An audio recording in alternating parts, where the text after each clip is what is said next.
Everyone, my name is Gwen. I'm the volunteer and safety manager for the Lakeshore Museum Center, and I love coffee. Say that I love it is an understatement. I have it a few times a day. And if you're like me, one, you love coffee, and two, you're on social media a lot more than you used to be. And you may have seen this whipped coffee drink called Dalgona Coffee. Now, when I saw this coffee, I was intrigued, not because I'm a fan of instant coffee or cold coffee drinks, but because of the way that it's made. And in fact, I thought it was an April Fool's Day prank because there's no way that instant coffee, sugar, and hot water whips up just like cream or egg whites. So I made the drink, and spoiler alert, it actually does work. So in this video, I'm going to show you how to make that coffee, but I'm also going to play amateur scientist and see if I can figure out why, when we don't use cream and we don't use egg whites, this Dalgona coffee whips up as if there are egg whites or cream in it.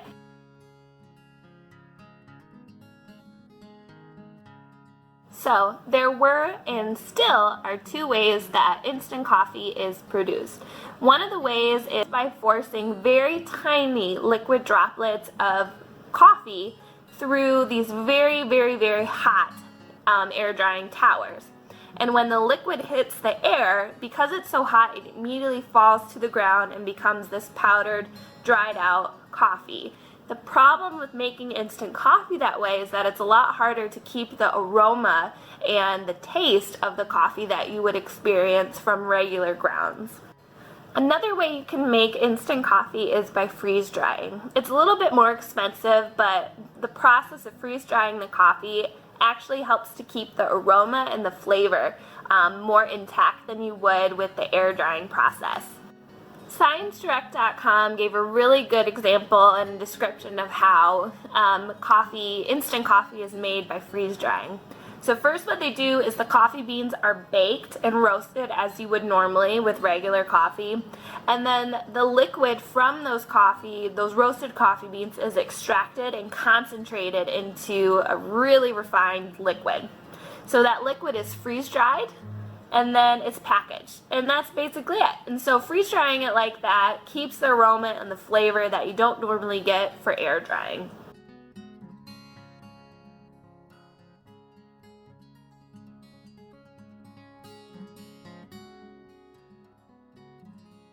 So a few resources I found when I was trying to figure out how Dalgona coffee was made said that xanthan gum was the secret ingredient for getting the coffee to whip up. I'm going to argue that that is not what makes the coffee whip up, and I'll tell you why. Xanthan gum, if you've ever used it, if you're a baker like I am, would be found in things like gluten-free bread, vegan ice cream, because xanthan gum acts as a stretchy, gummy component. So when you have ice cream, it doesn't just crumble apart and fall, it sticks together. And when you have regular bread, it's chewy, it's a little stretchy.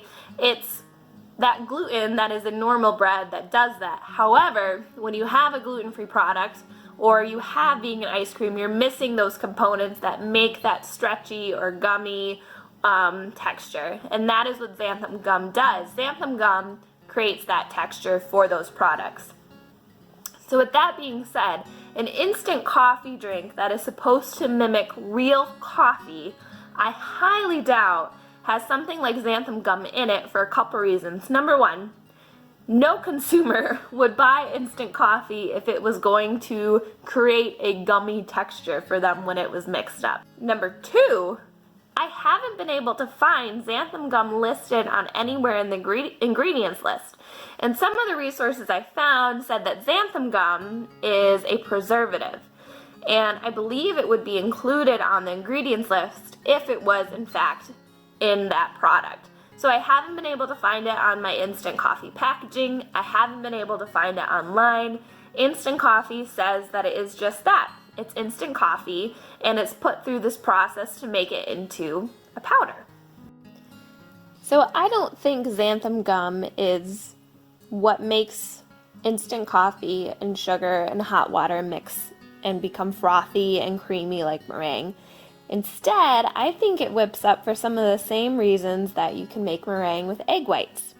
So a popular article from Popular Mechanics interviewed a scientist called Tom Gunselman, who was also intrigued by the whipped coffee drink and suggested it was similar to beating egg whites for meringue. When you make a meringue, you're essentially forcing air into the protein strands of the egg whites, causing them to stretch, creating a foamy texture.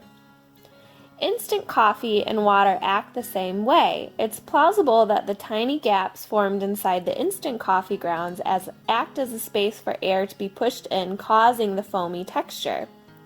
So, where does the creamy marshmallow texture come into play? Well, Mr. Kunzelman has an explanation for that too, and it's not xanthan gum, it's sugar. Without sugar, whipped egg whites keep a thick but foamy consistency.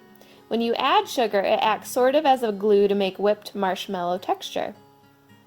The same thing happens with instant coffee. The sugar acts as a binder to create a marshmallow texture, which gives us that yummy, creamy Dalgona whipped coffee.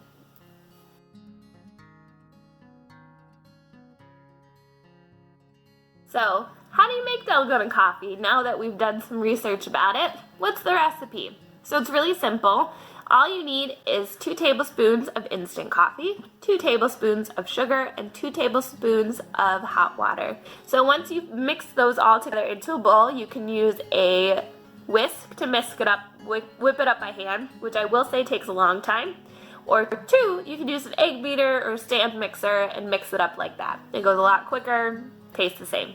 Once you've whipped it up, some ways that you can serve it is over milk, or I used almond milk and ice, or you can put the Dalgona coffee in the glass first and then put milk, almond milk, soy milk, whatever you would like on top of it.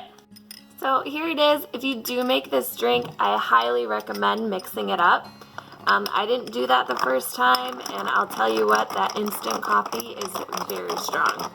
So after you mix it up, it starts to look a little bit like this. It's pretty good.